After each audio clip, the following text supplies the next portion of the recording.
Hey everyone, this is Dr. Shalom, your host for Women Wired for Wellness. Today's podcast is a topic that you probably have heard on this podcast, but a different take on it. Today we're going to talk to Jessica Procini, who is going to enlighten us about emotional eating. Now, in the past, we've spoken about emotional eating, but this is a little different where your emotions are hidden and eating is simply a symptom of that underlying emotion because you have not been able to identify it or even face that emotion. So we're going to have that conversation on how to identify that you have emotional eating disorder, and how do you actually get the right kind of help, and why would you even try to resolve it?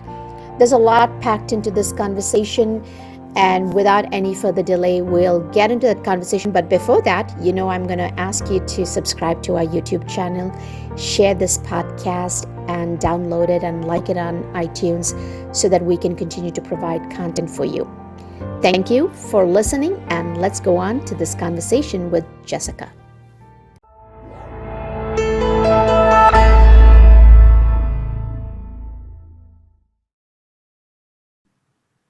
Hi, everyone. Welcome to our Women Wired for Wellness podcast. I'm your host, Dr. Nisha Shalom. Today's guest, I know this is a topic that many of you love, is about emotional eating.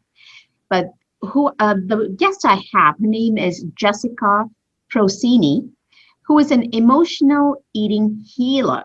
And she actually created she's actually the founder of Escape from Emotional Eating. I think that's really a cool way to name something that she's doing. And obviously, when you get stuck with emotional eating, you really need to find a way to escape. But to escape anything, you really need to know how. You need to have a strategy. And that's what we're going to discuss today. But before we get into the discussion, Jessica, first of all, thank you so much for being on our podcast. And thank you. Yeah. And the second thing I want to understand is your journey, because emotional eating is something that we all hear about, right? We're in a perfect storm for all of us to indulge in emotional eating. We have a pandemic, we have a very controversial election, we have so many things like the riots, the whatever climate change issues that are going on. Most of us can be sitting on the kitchen floor eating a tub of ice cream, and we think that's emotional eating. So tell us your story about how you got labeled with having an emotional eating problem, or how did you figure that you had an emotional eating problem, and how does one discover that in themselves? Yeah. So I only discovered that I was an emotional eater maybe about 10 years ago. But my unhealthy, compulsive relationship with food, my earliest memory of that started when I was 6 years old. And yeah, I was 6 years old, a ripe kindergartner. And I just remembered like years of feeling like food was my best friend, feeling like it was my safety blanket. And as I got older, food was always there for me. And I would reach for it anytime that I was stressed or anxious or overwhelmed. And I was doing what everyone said to do, eat healthy and work out. And that's what I was doing.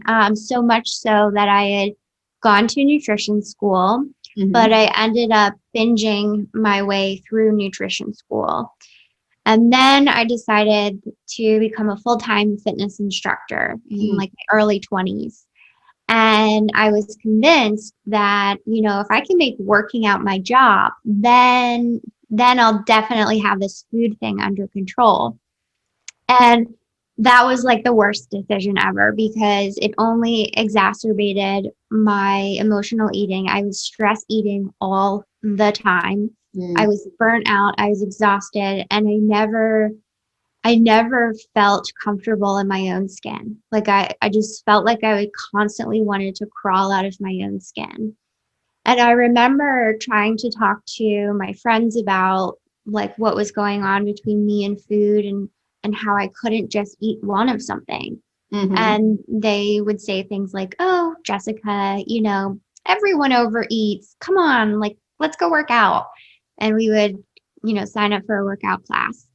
And then I remember trying to talk to my partner about it at the time, and he was like, "Oh, Jessica, I'll love you no matter what size you are," which is great and lovely and wonderful and everything that we want our partners to say.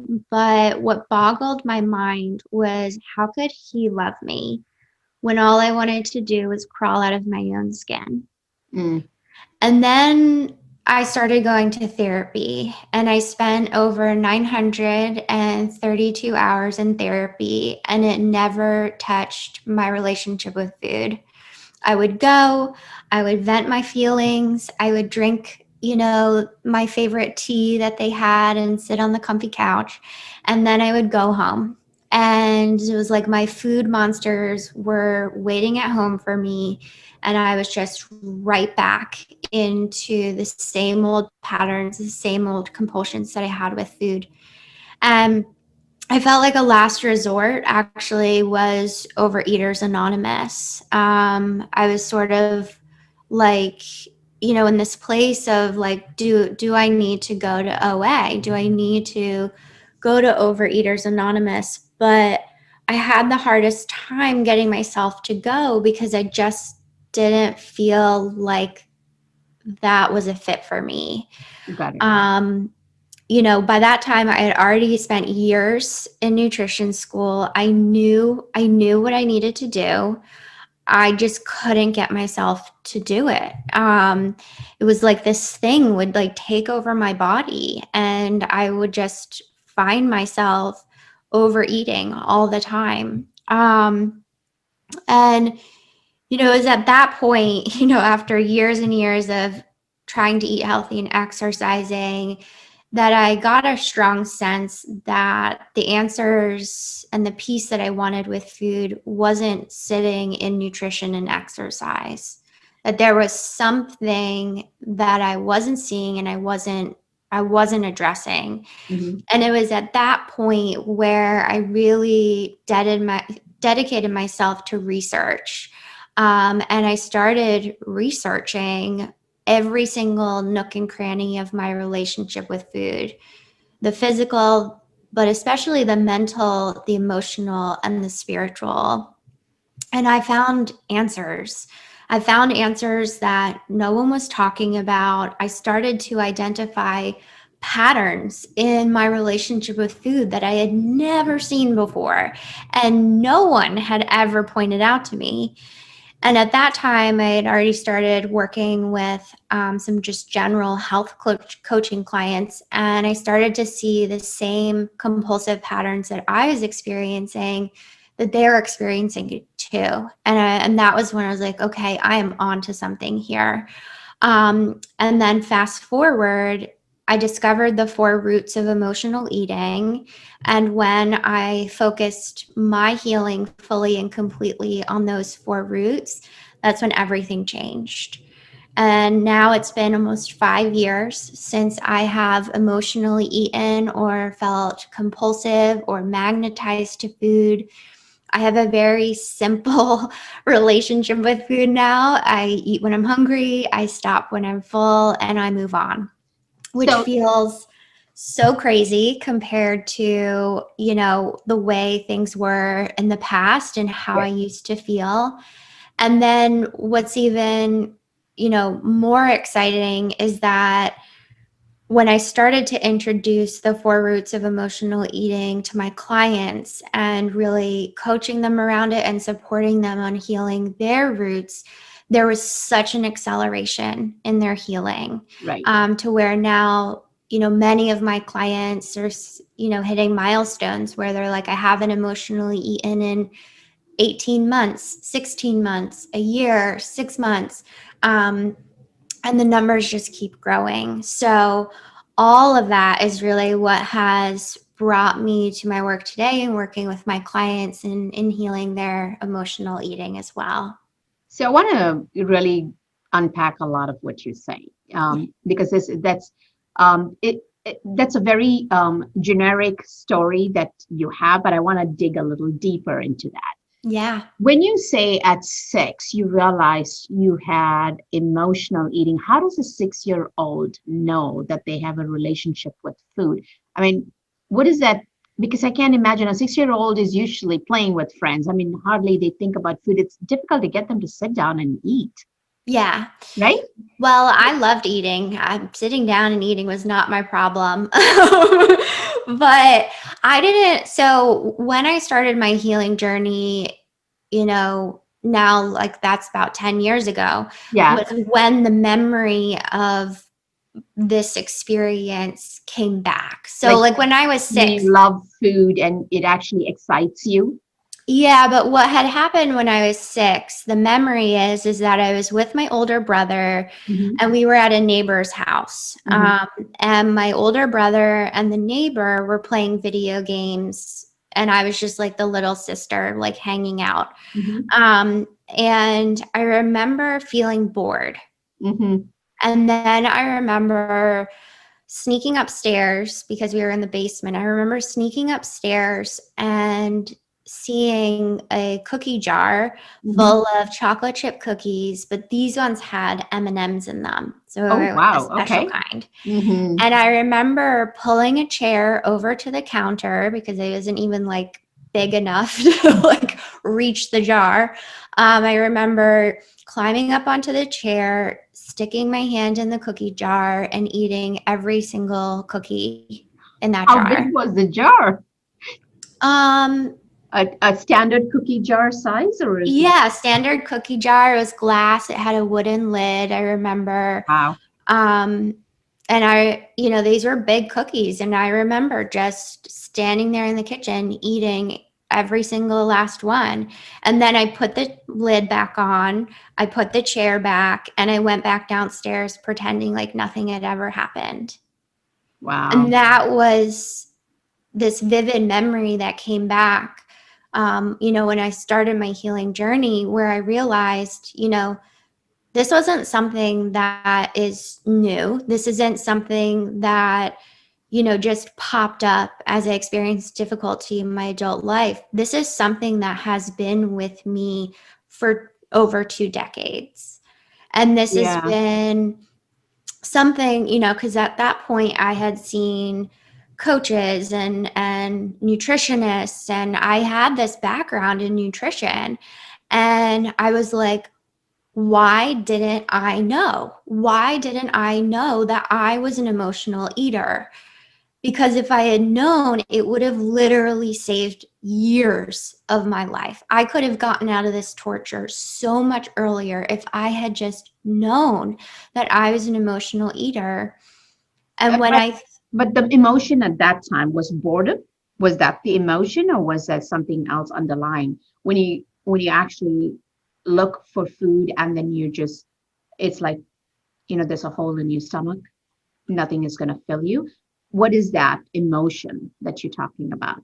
so from that 6-year-old Mm. experience, so from what I can tie it back to, because again, now I'm 34, so this is like we're really going back. Yeah. But the surface emotion was boredom, but I believe what I was seeking as a sensitive child was a sense of safety, Mm. because I was in a home that was not mine. I was at the neighbor's house.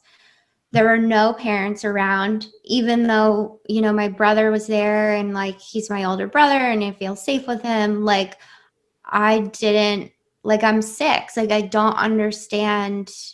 I didn't feel safe. And there were, and it's not that I was being abused or anything, like I just didn't feel safe in that experience. Like no one had explained to me what was going on or why we were at this random house, even though it was my neighbors. Um, but going back to what I was saying, like, why didn't I know that I was an emotional eater? And I think one of the main things that kept me from really learning that was that I didn't fit the typical stereotype of an emotional eater. When we think of emotional eaters, we think of, My 600-Pound Life, that TV show on Yeah. TV. And I'm not discrediting or, discounting that there are people who are heavily overweight who do struggle with food, but there are also a tremendous amount of people who do not have a weight problem Mm.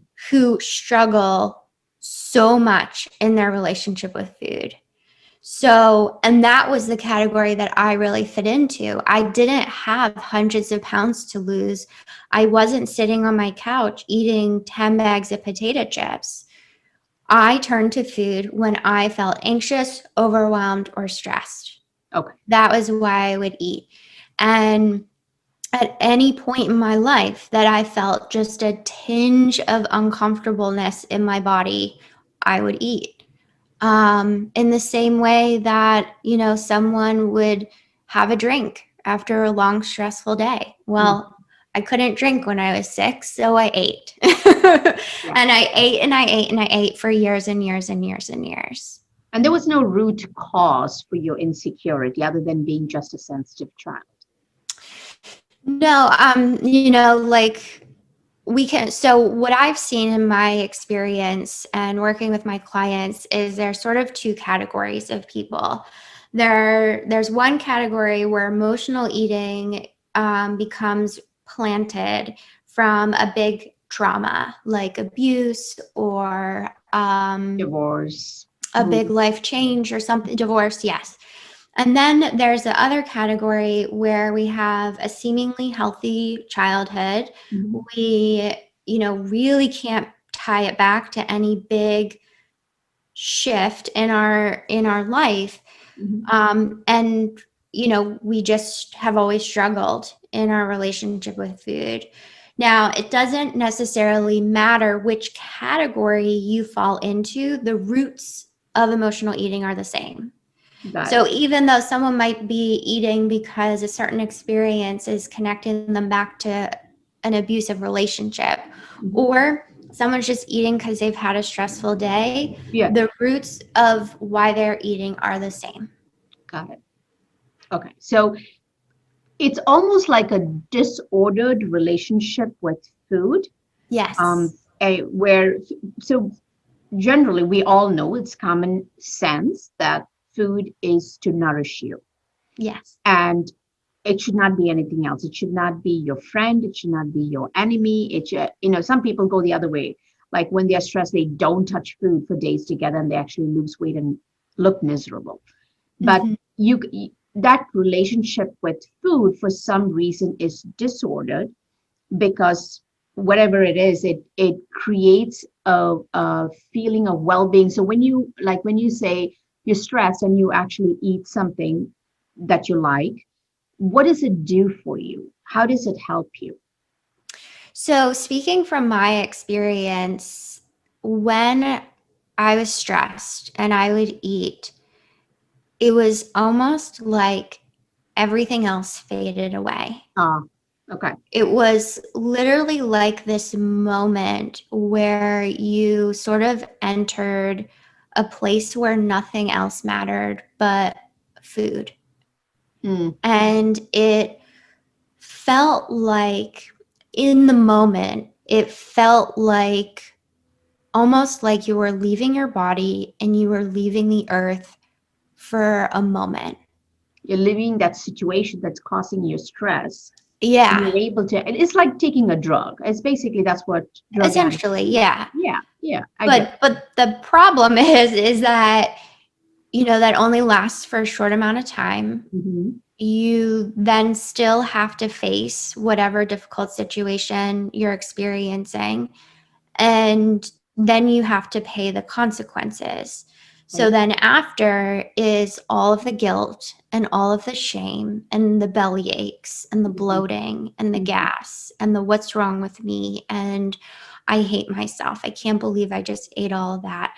Ew, I feel sick. Like that, the aftermath of overeating and emotional eating was so much more than the moment where you just feel like you're free falling. Mm. And I think that's really a large reason why we can really feel trapped in the emotional eating cycle, is because we want that moment of free falling. We want that moment of escape to try to grow and to be bigger, which means that we have to eat more. Mm. And it's just this cycle that is leading us to nowhere. And what I believe, it's one of the biggest robbers of our personal power, our energy, our brain space. Like, it totally sucked my life out of me. So what is the And life of an emotional eater? what do you mean? Like, what, when you say your life was, obviously your life revolved around food and its relationship, but if you somebody who's listening to this and is thinking, am I an emotional eater? Because I tend to, Mm-hmm. when I feel upset, I just tend to grab a cookie, right? Mm-hmm. What is it really, what goes on in an emotional eater's mind? Do they make conscious decisions, or is it just reflexive to the situation? Do they feel constantly miserable? Like, a lot of drug addicts do feel constantly miserable. They know they Mm-hmm. have to quit, yet the pull to do drugs is so, it's like supersedes everything else, right? And they will do Right. anything, including sell their own children, just to get drugs at that point in time. Right. Is an emotional eater almost like that, where nothing else matters, or a little No, and I think calmer? Yeah. a, this is a real differentiation between someone who's, addicted to drugs and someone who uses food, is Yeah. that I think, well, I know that, food is everywhere. Yes, So it's that's true. easy, number one, to make an excuse to like go get a snack when we're feeling stressed, or, so and at least the people that I work with will definitely not sell their children to try to eat. However, in a way, they are definitely impacting their children's life by modeling or even keeping what they're doing with food, in their home, Mm, because the kids are definitely picking up on it, even if they're not saying it, even if they're not doing it in front of them. Your kids know what you're doing with food. yeah. But what I will say, so one of the things that comes to mind about like life as an emotional eater is, I get this image of someone driving with their emergency brake on. Have you ever Mm, driven your car and you forgot to take off the yeah. emergency Yeah. Yeah. brake, and you're like, why won't this car move? Like, Yeah. it's like, Yeah. something is stuck? Like, it's a very uncomfortable experience. Hmm. That's what it feels like Okay. to be an emotional eater. Got it. It feels like you are driving through life with the emergency brake on. And what I have seen, not only in my relationship with food in my life, but also for my clients, is that healing emotional eating is taking the emergency brake off. Mm, And then you have access to your energy, your brain space, even your life purpose. hmm. And, I work with high achieving women, so they already have a lot on their plate. And what I've seen is that everything just becomes so much more efficient, Yeah. where they also have this energy that they can choose to channel wherever they want it to go. So, for example, one of my clients is a surgeon, Hmm. and she came to me saying, Jessica, I eat when I'm frustrated, and I'm frustrated when I eat. Hmm. Help. Yeah. And so we started our work together, and now it's been almost 18 months since Hmm. she has emotionally eaten. And just a little while ago, she shared with me that she started an organization that helps train ER doctors to identify victims of sex trafficking. Mm, And she said to me, she said, I would have never been able to start this if it weren't for our work together. mm, I wouldn't have had the time. I wouldn't have had the energy. I just wouldn't have had the bandwidth. yeah. And that is a beautiful example of what is possible when we stop fighting food Mm, and we use food as a nourishing asset to move our lives forward. you're right. Right. So when somebody is listening to this, how do they know that they fit into that emotional?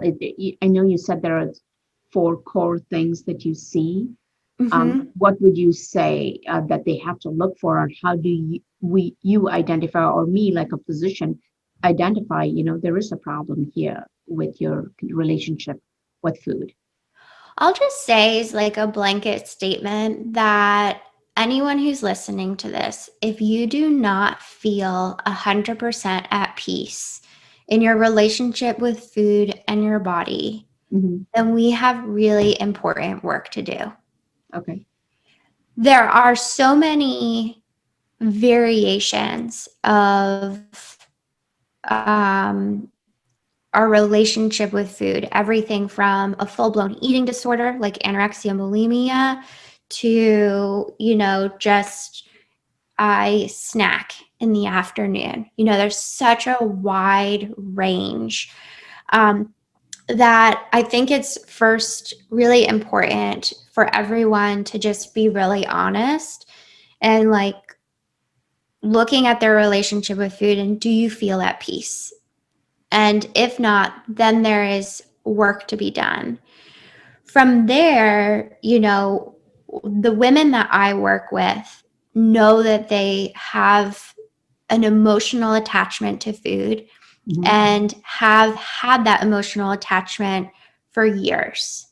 That this isn't something that, is necessarily new to them. They've just been trying everything but actually healing their emotional eating to try to solve it. Um, I work with women who really think about food a lot and feel like they can't keep certain foods in the house because they'll overdo it. Mm, I work with women who have this inner knowing that what they're doing with food is holding them back. got it. It's holding them back from really fulfilling their life purpose. It's holding them back from learning how to be emotionally resilient and healthy. Um, the women that I work with, it really doesn't have anything to do with their weight. It has everything to do with they do not feel at peace with food. Now, there are other people out there who, who are more in the end of the spectrum where it is a full-blown eating disorder. Mm, mm, Um, and, it's important to get help no matter right. where you are on the spectrum. I think that's one of the things about emotional eating is we can often couple it with eating disorders. So those of us like in my journey, I was like, but I don't fit into that category, but Hmm. I also don't feel at peace. So then where do I fit in? And that's why I created Escape from Emotional Eating for like people like me who are like, okay, I don't have a full blown eating disorder, but I certainly don't feel at peace with food. I certainly am not using it in the right ways. So Um, basically, when you connect with food, or you use food, or you eat food, you don't feel satisfied. You feel like you did something wrong. I wouldn't necessarily say something wrong, but like the way that I would describe it. So there's a couple of things here. So number one, when I was emotionally eating, I was hungry all the time, Okay. even after I just ate. Right, right, right. Um, I also would think about it a lot. Um, And yeah, there were definitely times where I felt wrong after I ate, or like I felt like I had done something wrong, Mm. but we can feel wrong for a lot of things. So I wouldn't say that's necessarily like a qualifier. It is It's almost that. like an obsession then, like you think about food all the time. There's a need for it all the time. Yeah, And it but I fills the would, void. yeah, like I definitely feel like I was using food to fill a hole that food would never fill. Okay, But got it. I didn't know what else to do. Yeah. I really didn't know what else to do. So, Um, what would you say was your what we call the Jesus moment or the aha moment? Like, you know, I see where nobody is seeing this and no one has brought this to my attention. What was that moment and how did you get there? I remember standing in my kitchen. I was living alone at the time, and I'm pretty sure this is like years in the making. So Mm, this wasn't like I just sort of all of a sudden woke up and was like, a come to Jesus moment or anything like that. But I was standing in my kitchen and I was having this conversation with myself where I was like, I am so sick and tired of feeling sick and tired. mm, And I don't know if this is ever going to change. mm, And I literally had this vision of what my life looked like when I continued emotionally eating. I like literally saw, my relationships. I saw my job. I saw like what my life looked like as I continued emotionally eating. And I did not like what I saw. mm, And it really scared me. I just saw things getting worse. I saw this secret that I was harboring and what I was doing with food. I saw that getting bigger to the point where it like literally took over my life. And it was at that moment where I was just like, I don't want that. mhm. I don't want a life where this gets worse. Right. I don't want to live with that. I don't want to pass that on to my children. I don't want to put that out in the world. I don't want to be another person who struggles for Mhm. their entire life with food, of all things. It's like struggling with oxygen or Yeah. water. Like when we think of it that way, it's like, oh my gosh, like what are we doing? And it was that moment that I was just like, I don't want that. Hmm. And you know we can tell stories about healing and transformation where it sounds like it happens in an instant, Hmm. but like what I'm sharing with everyone today is literally a culmination of over 25 years of choices and decisions and patterns, and then making those decisions. So even though I said in that moment, like, I don't want that, at that point I didn't know what else to do. Hmm. But just knowing that I didn't want that was a massive step in the direction of my healing. And then it was like, when you make a decision, it's like the universe really aligns to support you. And that's that's honestly when I started counting how many hours I had spent in therapy.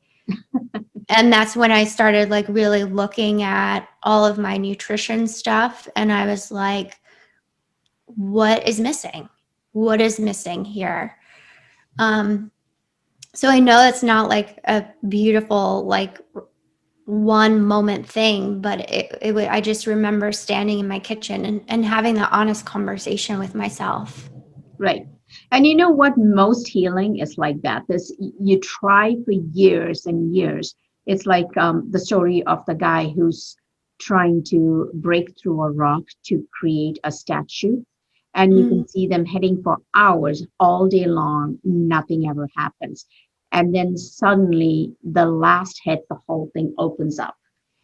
And mhm. that it was not that last hit that opened it up, it was all the previous thousands of hammering that he did. So there was a lot of hammering going in. You were trying to get to it, but that moment it all aligned and gave you a different a kind of a view of what you've been trying to chase, because you had some clarity about what you did not want. And this is what happens in I think in every phase of healing.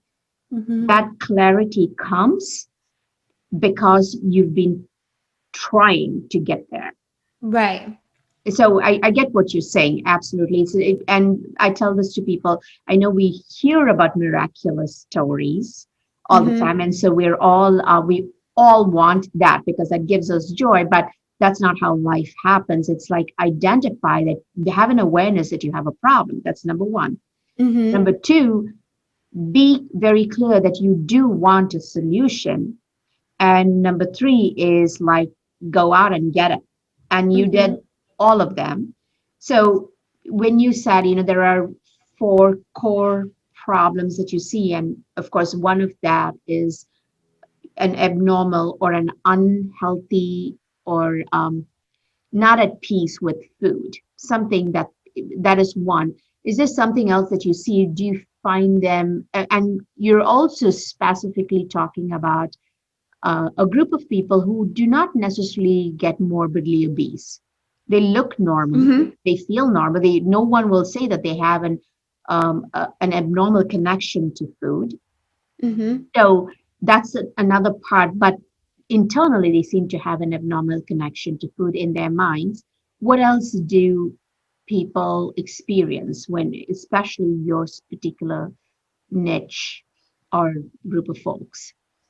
So I actually want to zero in on one part of what you shared, because we haven't quite touched on it yet about the four roots of Mm, emotional eating. right. Um, and so there's a free video on my website that goes more deeply into what the four roots are Uh-huh. and what to do, when you identify which of the ones are triggering you. So everyone who's listening, I highly recommend that you grab that video. It's on my website, escapefromemotionaleating.com. Mhm. Um, but what I will offer around those four roots is that they really have nothing to do with food. And they have everything to do with what's underneath the food. So, what you're experiencing, right? Whether it's sugar cravings or you can't keep certain foods in the house, those are just symptoms. Mm, What I am on a mission to do is to support you to get to the root of the problem. got And it. the root of the problem isn't in how many macros or micros you're eating, whether or not you're gluten free. It has nothing to do with that. So, to give you an example, one of the roots of emotional eating is fear. Hmm. And this usually shows up, it expresses itself when someone is eating from a place of stress, anxiety, or overwhelm.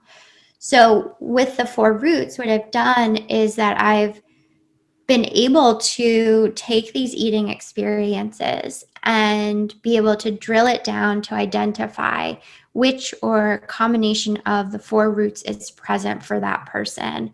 And that then identifies the healing plan and Hmm. the pathway that we will take to start to untangle those crossed wires and that confusion when it comes to food, and to really put food back as fuel while also feeding our emotional needs, Hmm. because that's where the crossed wires comes in.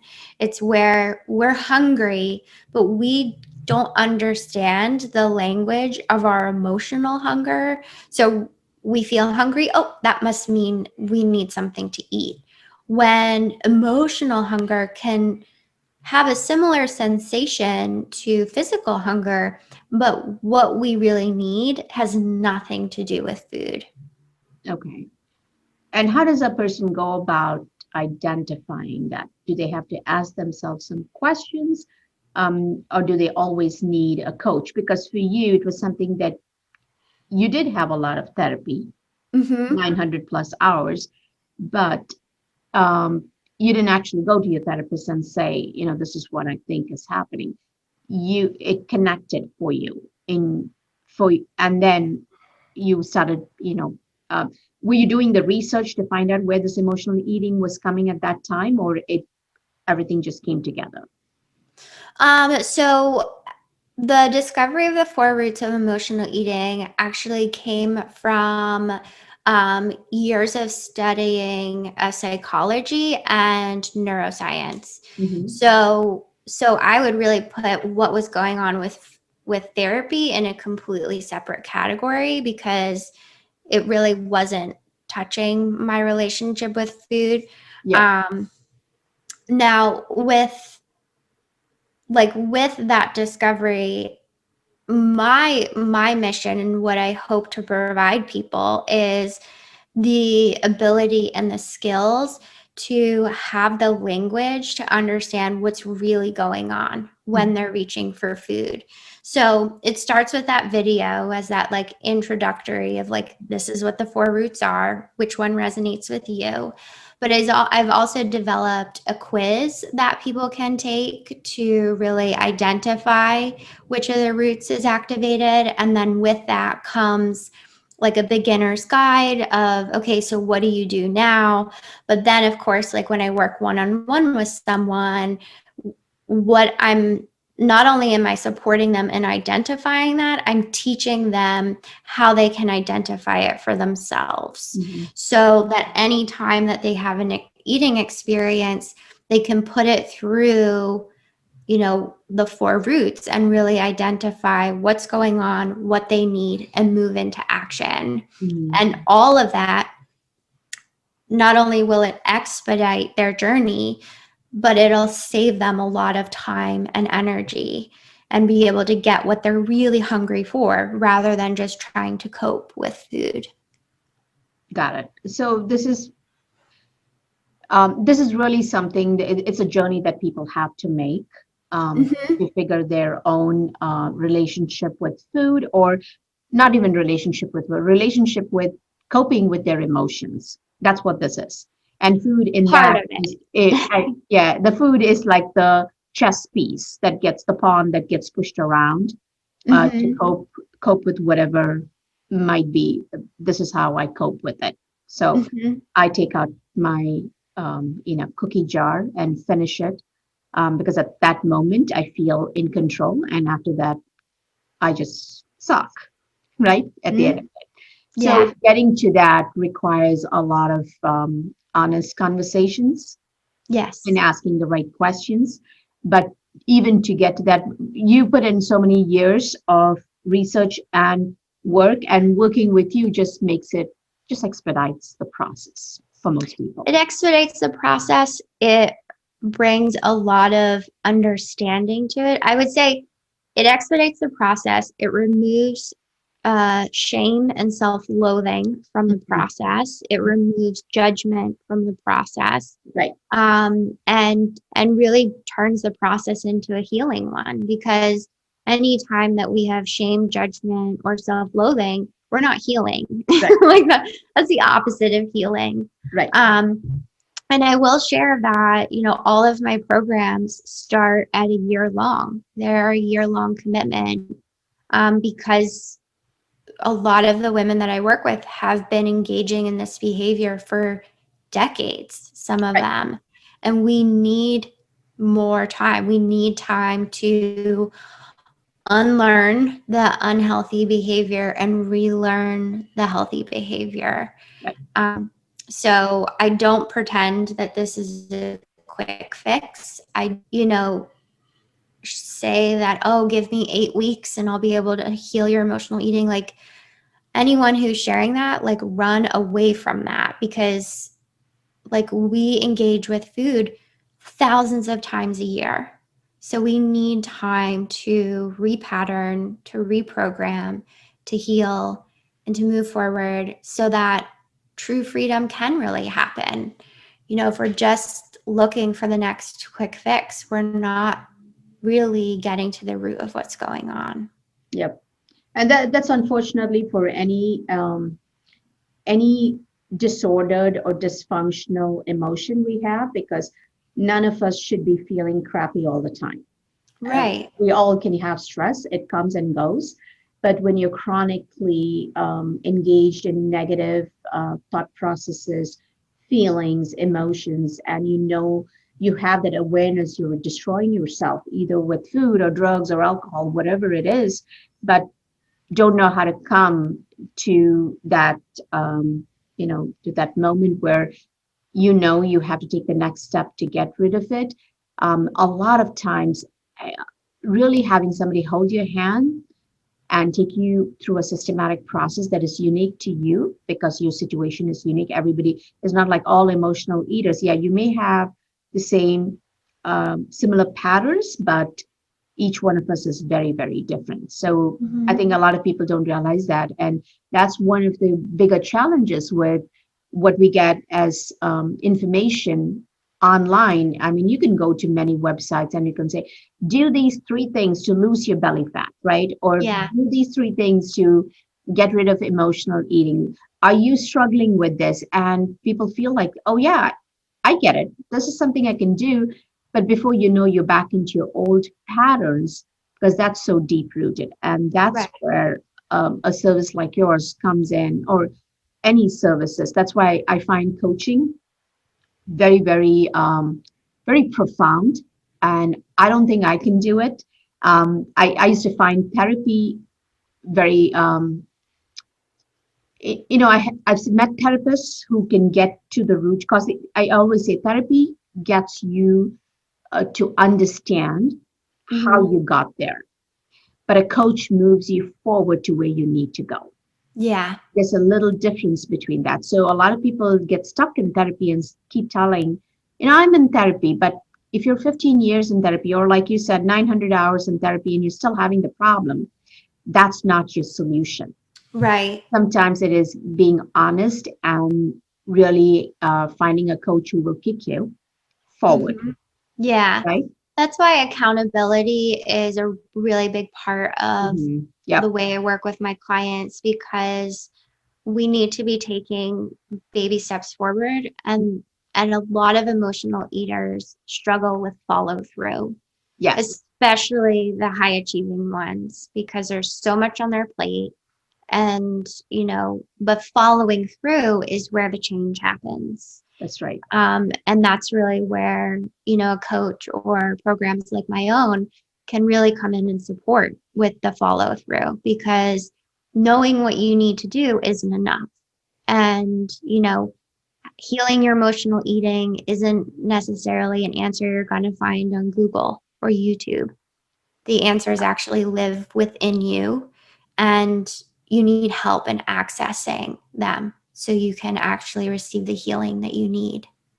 Got it. So, is there any question that I should have asked you, but I haven't? Hmm.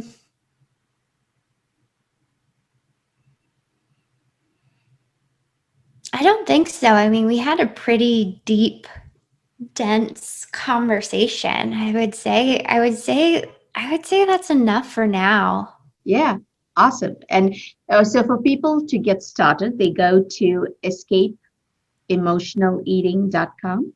Escape from Escape emotionaleating.com. from emotionaleating.com. Watch the video to start off with. That Mm-hmm. gives you, and if that resonates with you, go ahead, take the quiz, and then connect with you and see if you guys are a good fit. And I Mm-hmm. would say this, I mean, emotional eating is not something that we diagnose, at least in the medical world. And it's always go exercise. And exercise is never a solution. It actually makes things worse because it raises your cortisol and drives your hunger up. I mean, that's the bottom line. And so that's Yeah, why a lot of people, when they come and tell me it's because I didn't exercise, and it's exercise got nothing to do with it. exactly. Yeah, Yes, I just want to scream and jump, yes, because finally, like someone gets what I'm saying. Like yeah. that's exactly what I'm balancing. Yeah. No, you're right about it. And I see it all the time, right? Your relationship with food has to change. You need, in fact, a lot of people don't even know what real hunger feels like. Yeah. And that I think that's a great beginning. I mean, you really need to know what hunger. When you after you eat, when you have a pang, that's not a hunger pang. Right. That's an emotional pang. And when you understand that connection, I think you've taken the first step Yeah. towards healing. Just Yeah. understanding that that's not the right thing. It's Yeah. amazing. Awesome. Thank you so much, Jessica, for being a part of our podcast. And anyone who wants to contact you will go to escapefromemotionaleating.com and hopefully we'll find their answers. Thank you. Yeah. Thank you.